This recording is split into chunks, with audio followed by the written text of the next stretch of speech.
మొన్న టీసీఎస్ ఇవాళ lens cut social మీడియాలో బాగా ట్రెండింగ్ అవుతున్న టాపిక్ బాయ్కాట్ లెన్స్ కట్ అని. సడన్ గా ఈ బాయ్కాట్ లెన్స్ కట్ అనే టాపిక్ ఎందుకు వచ్చింది? ఈ లెన్స్ కట్ స్టోర్ లో ముస్లిమ్స్ కి ఒకలాగా అండ్ హిందూస్ కి ఒకలాగా రూల్స్ ఎందుకు ఉన్నాయి? అసలు ఈ లెన్స్ కట్ పాలసీలు ఏంటి? అండ్ సోషల్ మీడియాలో ట్రెండింగ్ అవుతున్న బాయ్కాట్ అనే టాపిక్ కి లెన్స్ కట్ సీఈఓ ఏమని రెస్పాండ్ అవుతున్నారు? ఇలాంటి ఎన్నో డీటెయిల్స్ ఈ వీడియోలో చూద్దాం. ఫస్ట్ ది అసలు ఈ టాపిక్ ఎందుకు వైరల్ అయింది? సడన్ గా ఎందుకు సోషల్ మీడియాలోకి వచ్చింది? Lens cut policies and style గైడ్ని సోషల్ మీడియాలో ఎవరు రిలీజ్ చేశారు. అండ్ దీని గురించి చదివినప్పుడు ముస్లిమ్స్కి హిజాబ్ అయితే ఎలో చేస్తారు, కానీ హిందూకి సంబంధించి బొట్టు పెట్టుకోకూడదు, తిలకాలు పెట్టుకోకూడదు, అండ్ చేతికి తాయెత్తులు కానీ కంకణాలు కానీ అలాంటి ఏమీ ఉండకూడదు అని చెప్పేసి కొత్త రూల్స్ అయితే తీసుకొచ్చారంట. మొన్న రీసెంట్గా ఒక Telugu female employee Lenskart గురించి చెప్తూ వచ్చింది. తన బాధ అంతా ఆ ఆడియో రూపంలో వెళ్ళబుచ్చింది. అది సోషల్ మీడియాలో బాగా ట్రెండింగ్ అవుతుంది, బాగా వైరల్ అవుతుంది. అందులో ఏమని చెప్తుందంటే తను యాక్చువల్గా ఒక 4 years నుంచి లెన్స్ కార్ట్లో వర్క్ చేస్తుందంట.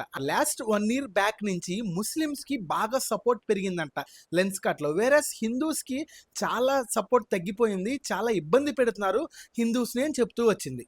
ముస్లింకి సంబంధించి హిజాబ్ అయితే ఎలా చేస్తారు, హిందూస్ మేమైతే తిలకం కానీ బొట్టు కానీ చేతికి తాయెత్తులు కానీ ఏమీ పెట్టుకోకూడదు, అలా పెట్టుకుంటే తీపిచ్చేదాకా ఇబ్బంది పెడతారు. సో ఇంక ఈ బాధ తట్టుకోలేక మేమే తీసేసి ఆఫీస్కి స్టోర్కి వెళ్తున్నామని ఆ ఆడియోలో చెప్తూ వచ్చారు. ఎవ్రీ మంత్ లెన్స్ కార్ట్ స్టోర్లో ఆడిట్ జరుగుతుందంట. ఆ ఆడిట్ జరిగినప్పుడు ఈ రూల్స్ కంపల్సరీ ఫాలో అవ్వాలంట. ఫాలో అవ్వకపోతే దాని గురించి కొన్ని నెగిటివ్ పాయింట్స్ ఇస్తారు. అండ్ అదే కాకుండా ముస్లింకి సంబంధించి రంజాన్ లీవ్స్ అయితే బాగా ఇస్తారు, కానీ హిందూకి సంబంధించి ఏ లీవ్స్ ఇవ్వరంట. లైక్ ఉగాది కానీ శ్రీరామనవమి కానీ ఇలాంటి ఏ లీవ్స్ అడిగినా ఇవ్వరంట. ఎందుకని? హిందూస్కి ఎక్కువ సెలవులు ఉంటాయి, ఎక్కువ లీవ్స్ ఉంటాయి, మనకి ఎక్కువ లీవ్స్ ఇవ్వరు. కాబట్టి ముస్లిమ్స్కి కొన్ని పండగలే ఉంటాయి, ఒక పండగే ఉంటుంది. ఆ పండగకి వాళ్ళకి అడగగానే సెలవు ఇస్తున్నారని చెప్పేసి ఈ బాధ అంతా ఆవిడ ఆ ఆడియోలో చెప్పుకుంటూ వచ్చారు. ఇదిలా ఉంటే పూణేలో ఇంకో ఇన్సిడెంట్ జరిగింది. పూణేలో ఒక అతను బొట్టు పెట్టుకొని లెన్స్ కార్ట్ స్టోర్లో వర్క్ చేస్తూ లెన్స్ కార్ట్ గురించి ఒక వీడియో రిలీజ్ చేశాడు. ఏమని? ప్రతి నెల ఆడిట్ జరుగుతుంది, ఆ ఆడిట్ జరిగినప్పుడు ఆ స్టోర్ మేనేజర్ ఎవరైతే ఉన్నారో బొట్టు పెట్టుకోవడం వల్ల ఆ ఆడిట్ జరిగినప్పుడు ఆ స్టోర్ కి నెగిటివ్ పాయింట్స్ ఇచ్చారంట. అంటే ఆ స్టోర్ స్కోర్ ఉంటదంట, ఆ స్కోర్ తక్కువ ఇచ్చారంట. దాన్ని ఆ వీడియో రూపంలో ఆ స్టోర్ మేనేజర్ పూణే నుంచి చెప్తూ వచ్చాడు. అండ్ ఇది చెప్పిన తర్వాత ఈ టాపిక్ బాగా వైరల్ అయిపోయింది. సో ఇప్పుడు నార్త్ స్టేట్స్లో కానీ సౌత్ స్టేట్స్లో కానీ ఇదొక ట్రెండింగ్ టాపిక్ అయింది. ఇప్పుడు మ్యాక్సిమం హిందూకి సంబంధించిన పీపుల్ అంతా ఏమంటున్నారు, బాయ్కాట్ లెన్స్ కార్ట్ అనే ఒక హ్యాష్ ట్యాగ్ని క్రియేట్ చేశారు. ఇదొక ట్రెండింగ్ హ్యాష్ ట్యాగ్ అయిపోయింది.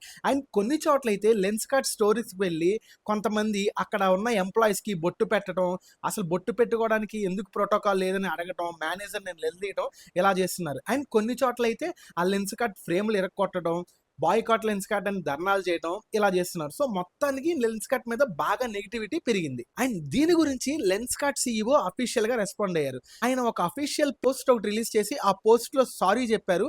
అండ్ ఈ రూల్స్ ఏవైతే ఉన్నాయో ఇది 2024 గైడ్ లైన్స్, 2025 గైడ్ లైన్స్ మొత్తం డిఫరెంట్ గా ఉన్నాయి, ఇవన్నీ మార్చేసాము. హిందూస్ ఏమైనా వేసుకోవచ్చు, బొట్టు పెట్టుకోవచ్చు, తిలకాలు పెట్టుకోవచ్చు, వాళ్ళకి సంబంధించిన తాయెత్తు కానీ కంకణాలు కానీ వేసుకోవచ్చు. అండ్ లీవ్స్ కూడా మీకు నచ్చినప్పుడు మీకు తీసుకోవచ్చు. హిందూ పండుగలకి లీవ్స్ మేము డెఫినెట్ గా ఇస్తాము, మా సక్సెస్ లో ఇది కూడా ఒక భాగమే అని చెప్పేసి lens cart CEO Piyush respond అయ్యారు. అండ్ ఇదిలా ఉంటే లెన్స్ కార్ట్ కంపెనీ భారీ నష్టాల్లోకి వెళ్ళింది. ఈ టాపిక్ జరిగినప్పటి నుంచి దాదాపు 4,500 crores నష్టం జరిగింది లెన్స్ కార్ట్ సీఈఓకి. అండ్ దీనివల్ల పెద్ద డిస్కషనే నడుస్తుంది సోషల్ మీడియాలో కానీ బిజినెస్ ప్లాట్ఫామ్ లో కానీ. ప్రతి ఏరియాలో లెన్స్ కార్ట్ ఒక పెద్ద బర్నింగ్ టాపిక్ అయిపోయింది. ఈ గైడ్ లైన్స్ ఏవైతే ఉన్నాయో ఇవి హిందూ మనోభావాలను దెబ్బతీసే విధంగా ఉన్నాయని చెప్పేసి మాక్సిమం అందరూ చెప్తూ వస్తున్నారు. సో దీన్ని మేము చేంజ్ చేసామని చెప్పేసి లెన్స్ కార్ట్ సీఈఓ పీయూష్ చెప్పారు. ఈ గైడ్ లైన్స్ అన్ని 2024లో 2026లో ఇన్ని మార్చేసాము, ఆ స్టైల్ గైడ్ ని కూడా మార్చాము, మీరు అటు కావాలంటే అవి చూడొచ్చు అని చెప్పేసి అఫీషియల్ నోటీస్ కూడా రిలీజ్ చేశారు. సో మీ ఒపీనియన్ ఏంటో లెన్స్ కార్ట్ గురించి కామెంట్ బాక్స్ లో మెన్షన్ చేయండి. That's it for the video. Thank you for watching. Take care and bye.